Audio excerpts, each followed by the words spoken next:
Hello नमस्कार CUT aspirant, स्वागत करता हूं आप सभी का सीयूटी कॉन्सेप्ट पर। आशा करते हैं आप सब बहुत अच्छे होंगे, स्वस्थ होंगे और प्रसन्न भी होंगे। तो आज के इस वीडियो में बात करने जा रहे हैं कि कम समय में कैसे हम पूरी तरीके से पूरा सिलेबस हम कवर करेंगे सीयूटी का। अभी आपको पता है कि आपका एग्जामिनेशन मई के महीने में होने जा रहा है और अभी से देखोगे तो लगभग 3 महीने गिन चुन करके आपके पास समय बचा हुआ है। तो बहुत लिमिटेड समय बचा हुआ है और इस लिमिटेड समय में हमको पूरा सिलेबस जो है अपना कंप्लीट करना है, PYQ लगाने हैं, बहुत सारी चीज़ें, बहुत सारा काम पड़ा हुआ है। अगर आप सीयूटी क्रैक करना चाहते हो बहुत बढ़िया अंकों से, ठीक है, तो सीयूटी क्रैक होगा, 3 महीने बहुत इनफ है। अगर आप हमारे बताए हुए स्मार्ट अप्रोच को फॉलो करोगे तो आपका सिलेबस बहुत बढ़िया से 3 महीने में कंप्लीट भी हो जाएगा और आप एक अच्छा रैंक भी लेकर के आ रहे होगे कहीं ना कहीं किसी न किसी यूनिवर्सिटी में, और आपका बहुत आराम से बढ़िया से जो है एडमिशन भी हो जाएगा। तो चलो एक एक करके बात करेंगे, लेकिन आप अगर हमारे चैनल पर नए हो तो चैनल को सब्सक्राइब जरूर कर लो और सब्सक्राइब करके बेल नोटिफिकेशन हमारा प्रेस कर लो, क्योंकि अगर हमारा ये जो चैनल का बेल नोटिफिकेशन प्रेस करोगे तो कोई भी नया नोटिफिकेशन आता है आपको सबसे पहले मिल जाएगा। और एक चीज़ मैं और बता दूंगा अभी, लेकिन उससे पहले, ठीक है, हम लोग बात करने जा रहे हैं यहाँ पर स्मार्ट अप्रोच के बारे में कि स्मार्ट प्रिपरेशन हम कैसे करें भाई। ठीक है, मेहनत तो सभी लोग कर रहे हैं, लेकिन कम समय में कैसे करेंगे। तो कम समय में अगर आपको पूरा सिलेबस कवर करना है तो कहीं ना कहीं एक स्मार्ट अप्रोच अपनाना पड़ेगा।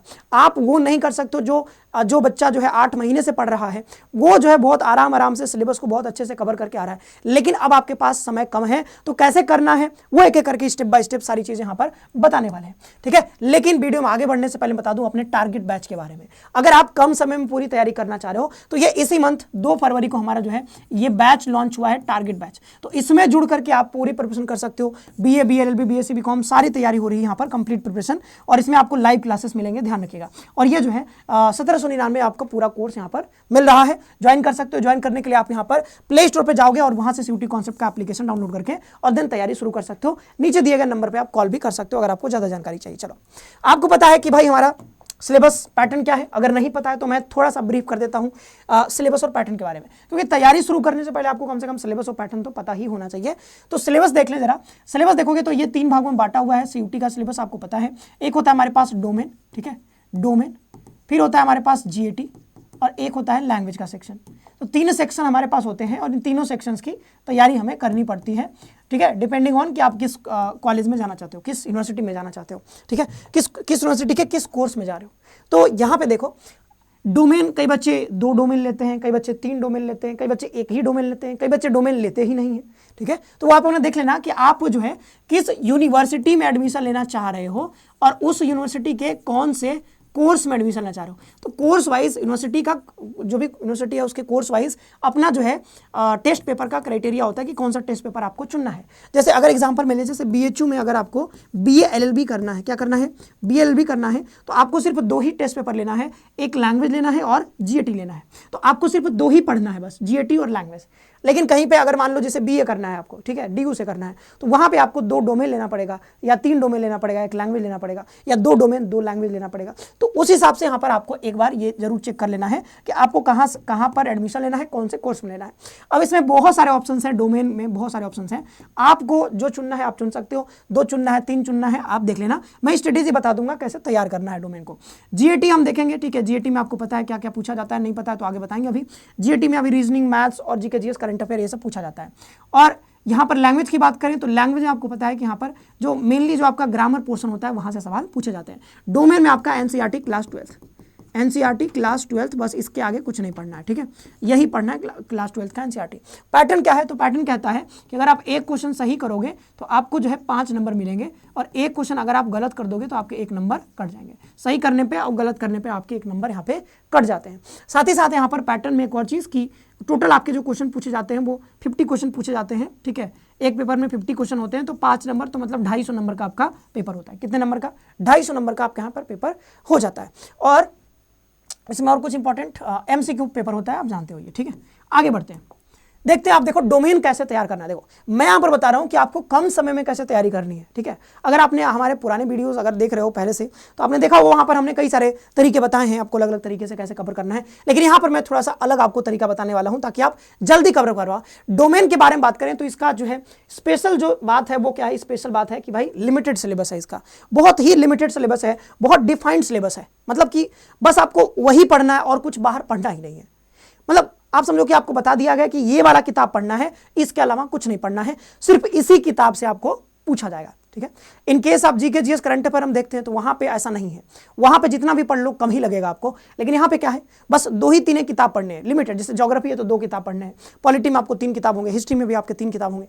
तो क्लास 12 का जो आपका किताब है, जो भी दिया गया एनसीईआरटी का, वो आपको पढ़ना होता है, ठीक है, बस वही पढ़ना है और कुछ नहीं पढ़ना होता है। तो क्या करना है आपको, देखो हम तैयारी शुरू करेंगे, डोमेन हमको पढ़ना है, मान लो अभी से आप शुरू कर रहे हो तो आपको क्या करना है, आपको ना पहली बार एक रीडिंग ले लेना है अपने डोमेन का। डोमेन सब्जेक्ट उठाओगे, जो भी आपका डोमेन है उसका एक रीडिंग ले लेना है। अगर आपका मैथ्स है तो मैथ्स में तो भाई अब रीडिंग से तो काम चलेगा नहीं, आपके कॉन्सेप्ट्स क्लियर होने चाहिए मैथ्स में और आपकी प्रैक्टिस भी होनी चाहिए। और मैं मान के चल रहा हूं कि अगर आप मैथ्स ले रहे हो, आप फिजिक्स ले रहे हो, आप केमिस्ट्री जैसे सब्जेक्ट्स ले रहे हो, तो कहीं ना कहीं आपने क्लास 12 में उसको पढ़ा होगा, ठीक है।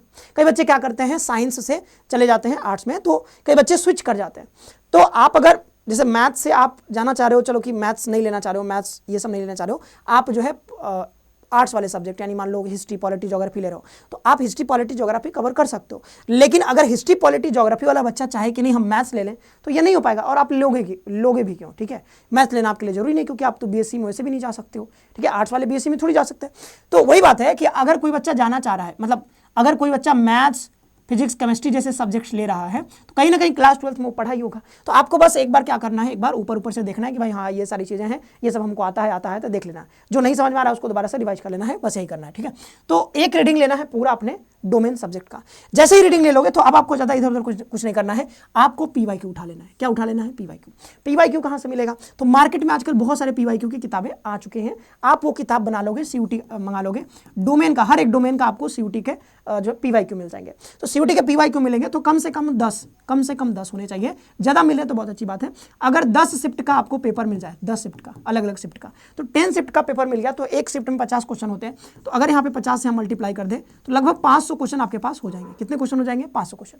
तो 500 क्वेश्चन की आपको क्या करनी है, प्रैक्टिस करनी है। तो ये पीवाईक्यू उठाओगे, ये आपने रीडिंग ले लिया है, अब क्या करना है, बैठना है और रोज कोशिश करो कि भाई मान लो कि आपने एक डोमेन लिया, तो उस डोमेन का क्या करोगे आप, आज 50 क्वेश्चन सॉल्व करोगे, ठीक है। अब मान लो आपने 3 डोमेन लिए हैं तो आप ऐसा कर सकते हो कि 30 ही सॉल्व करो, 30 इसका, 30 इसका, 30 इसका, ठीक है, ऐसे करो।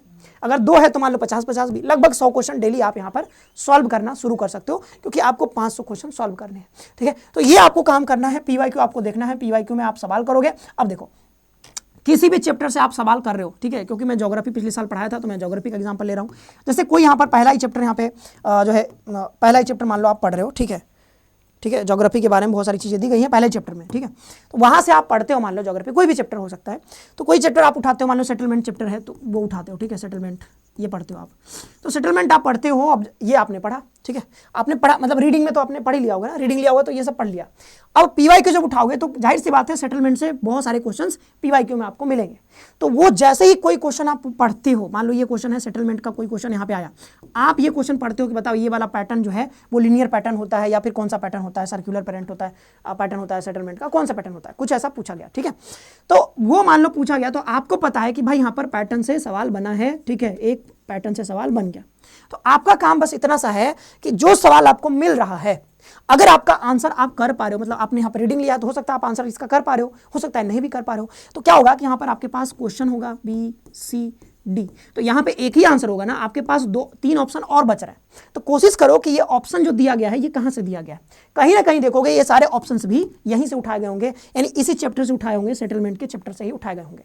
और तो ये क्या करना है आपको, ये जो ऑप्शन आप उठा रहे हो तो इन ऑप्शन के बारे में भी आपको जाके यहाँ पढ़ना है कि भाई चलो यहाँ पर लीनियर पैटर्न था तो ये सर्कुलर पैटर्न क्या होता है, टी आकार का पैटर्न क्या होता है, तो ये आपको जाकर के कहाँ से पढ़ोगे, किताब से पढ़ोगे। तो ये होता है कि स्मार्ट अप्रोच कि भाई कम समय में पीवाईक्यू की मदद से, पीवाईक्यू क्या है, एकदम मिसाइल है समझो, सीधा एकदम जाकर के वहीं लगेगा एकदम टारगेट पे, ठीक है। तो ये जो है एकदम पीवाईक्यू आपको अपना साथी बनाना है पीवाईक्यू को, और पीवाईक्यू की मदद से हम जो है पूरी तैयारी कर सकते हैं। 500 क्वेश्चन है, 500 क्वेश्चन देखोगे तो कितनी बार आप यहाँ पे जाकर रिवाइज करोगे इसको, आपको पता भी नहीं चलेगा और इतना बढ़िया से तैयार हो जाएगा, आपको एकदम मजा आ जाएगा।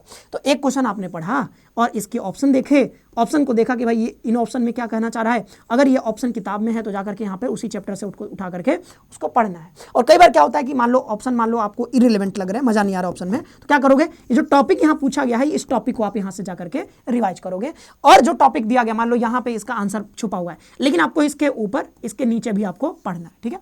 इतना कर लोगे, 500 क्वेश्चन कर लोगे 500 क्वेश्चन के माध्यम से। अगर आप ऐसे तैयारी करोगे तो डोमेन में आपको भाई कोई नहीं रोकेगा, एकदम फायर करोगे आप डोमेन में जाकर के, ठीक है। तो ये जो है मतलब डोमेन बहुत अच्छा से करोगे आप, बढ़िया से एग्जाम करके आओगे। तो ये आपकी हो गई भाई पूरी तैयारी। आपको लग रहा होगा कि सर आपने क्या होता, बहुत शानदार चीज, प्रूवन तरीका बता रहा हूं। पिछली बार मैंने 400 क्वेश्चन का एक पीडीएफ बनाया था और मैंने बच्चों को दिया भी था अपने ग्रुप में, तो बहुत सारे बच्चों ने बहुत अच्छा किया था। तो आपको यही करना है, ठीक है। ज्योग्राफी के लिए दिया था, ठीक है। तो ज्योग्राफी के लिए बाद बाकी आप जो भी सब्जेक्ट है उस हिसाब से आप समझ लीजिएगा। इसके बाद क्या करना है, जब आप ये पूरा पीवाईक्यू कर लोगे ना, तब आपको टेस्ट लगाने बैठना है।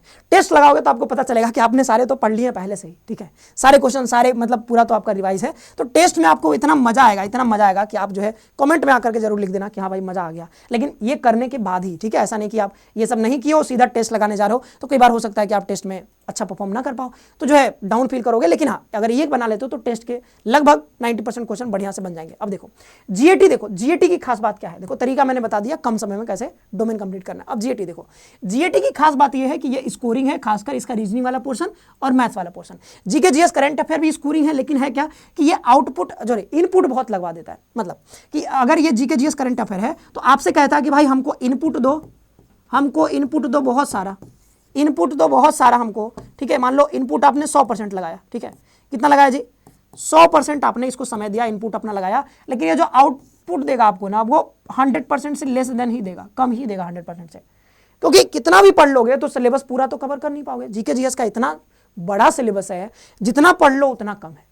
तो आप इसको जितना लिमिट रख कर सकते हो, लिमिटेड ही पढ़ना है। ऐसा नहीं कि आप अब हर कुछ पढ़ने चल गए, नहीं, लिमिटेड ही पढ़ना। जैसे लूसेंट का हम कई बार नाम लेते हैं, तो लूसेंट की किताब आप पढ़ सकते हो, ठीक है। लूसेंट की किताब अगर आपको समय अलाउ कर रहा है, तब नहीं कर रहा है तो ज़्यादा समस्या नहीं है। आप टारगेट बैच में हमारे जुड़ सकते हो, वहाँ पर रजनी सर जितना पढ़ाएंगे उतना पढ़ना। या फिर रजनी सर अगर टारगेट बैच में नहीं जुड़ पाते हो तो हमारे आ सकते हो यहाँ पर यूट्यूब पे। तो यूट्यूब पे रजनी सर आपको जो है करवाते रहते हैं, बहुत सारे सेशंस लेते रहते हैं, तो वो भी पढ़ के यहाँ पर आपका काम चल सकता है, ठीक है।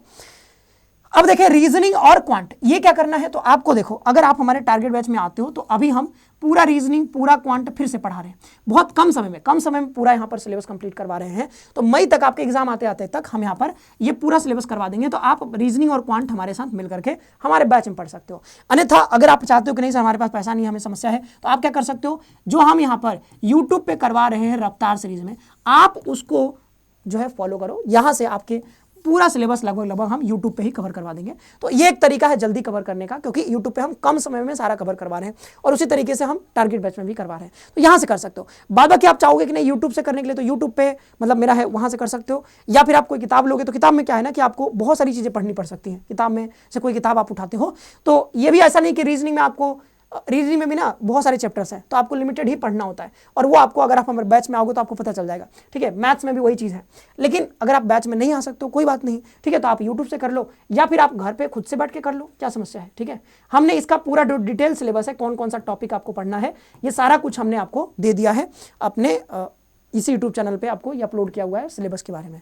तो ये जो है खुद से करोगे ना तो काफ़ी समय लगेगा आपको, मैं बता दे रहा हूँ। खुद से अगर करने बैठोगे रीजनिंग मैथ्स काफ़ी समय लगा दोगे। तो जो मैं करवा रहा हूँ यूट्यूब पे उसको कर लो, रफ्तार सीरीज कर लो, या बैच में आके कर लो, जहाँ से भी आपको प्रेफरेबल लगता है वहाँ से कर लो, ठीक है। खुद से करोगे तो जाहिर सी बात है काफ़ी समय लगता है मैथ्स रीजनिंग में, क्योंकि पता नहीं चलता है कहाँ तक पढ़ना है। क्योंकि मैथ्स रीजनिंग भी तो बहुत ज़्यादा टाइप के सवाल होते हैं, उसमें कोई भी चैप्टर उठाओगे तो बहुत सारे सवाल रहेंगे। तो कितना करना है कितना छोड़ना है, तो वो आपको कहीं ना कहीं एक गाइड में करोगे किसी के, तभी आपको हो पाएगा अच्छे से, सही से, जल्दी से। लैंग्वेज क्या होता है, लैंग्वेज को हम कहते हैं कि भाई ये थोड़ा इजी होता है, ठीक है, इजी टू अंडरस्टैंड भी है। अगर आप यहाँ पे देखो, अगर आप मतलब आप इंग्लिश पढ़े हो अगर अपने बोर्ड में, तो आपको इंग्लिश आती होगी तो आप इंग्लिश लैंग्वेज ले लेना। अगर आप हिंदी पढ़े हो क्लास 12th में, उससे पहले भी पढ़े होगे, तो यहाँ पर आपको हिंदी आता हो हिंदी ले लोगे। तो कहीं ना कहीं जैसे हिंदी मीडियम वाले बच्चे हैं, वो बचपन से हिंदी पढ़ते हैं, तो लैंग्वेज उनका हिंदी ठीक ठाक रहता है, ठीक है। और यहाँ पर देखोगे कि इसमें कॉम्प्रीहेंशन भी आ जाता है। क्या आता है, कॉम्प्रीहेंशन आ जाता है। तो ये कॉम्प्रीहेंशन तो आपको 15 नंबर ऐसे ही देके चला जाता है। हो सकता है 15 में से 15 ना बना पाओ, बट स्कोरिंग होता है। ये देखो 15 में से कहीं ना कहीं बच्चे देखोगे, अगर आपको थोड़ा भी आता है, बस आपको पढ़ने आता है और थोड़ा बहुत, तो आप आराम से 10-12 आप आराम से बना लेते हो 15 में से। तो ये कॉम्प्रिहेंशन तो है, इसको स्क्रू बढ़ा देता है अपना, तो थोड़ा इजी बना देता है इसको। साथ ही साथ यहाँ पर ग्रामर पोर्शन पूछा जाएगा। तो ग्रामर पोर्शन वही जो आप क्लास 10th में पढ़े होगे, क्लास 10th में, क्लास 9th में पढ़े होगे, और क्लास जो है 10th में। तो मतलब ये वाला जो है ना ग्रामर का सिलेबस, ये आप बचपन से ही पढ़ते आ रहे हो भाई। बचपन से मतलब आप जो भी जिस क्लास से ग्रामर शुरू हुआ होगा वहाँ से आप पढ़ते आ रहे हो। तो इसमें कुछ अलग नहीं है। जो आप बचपन से पढ़ा हो वही सब। अगर आपने इंग्लिश मीडियम से हो तो आप इंग्लिश वाला पढ़ा होगा, इंग्लिश लैंग्वेज पढ़ा होगा, हिंदी से हो तो हिंदी लैंग्वेज पढ़ा होगा। और मैं हिंदी लैंग्वेज दोनों ही पढ़ा था, ठीक है, क्योंकि हमारे बोर्ड में दोनों ही था, हिंदी भी पढ़ाया जाता था, इंग्लिश भी पढ़ाया जाता था, तो दोनों ग्रामर हमने पढ़ा था। तो आपने भी हो सकता है पढ़ाओ। तो अब इसमें अलग अलग टाइप के सवाल आएंगे, तो आपको क्या करना है, बस एक बार थोड़ा सा कॉन्सेप्ट क्लियरेंस के लिए कहीं ना कहीं से पढ़ लेना है, कहीं ना कहीं से पढ़ लेना है। एक बार तो पढ़ना पड़ेगा, थोड़ा सा एक बार पढ़ना। जैसे मान लो जैसे अलंकार होता है, तो अलंकार कई बच्चों को समझ में नहीं आता है, ठीक है, फिगर ऑफ स्पीच। तो ये आप क्या करोगे, एक बार कहीं ना कहीं यूट्यूब से या फिर बैच जुड़ते हो तो बैच में से एक बार यहाँ से क्लियर कर लो। तो बस एक बार ही पढ़ना है।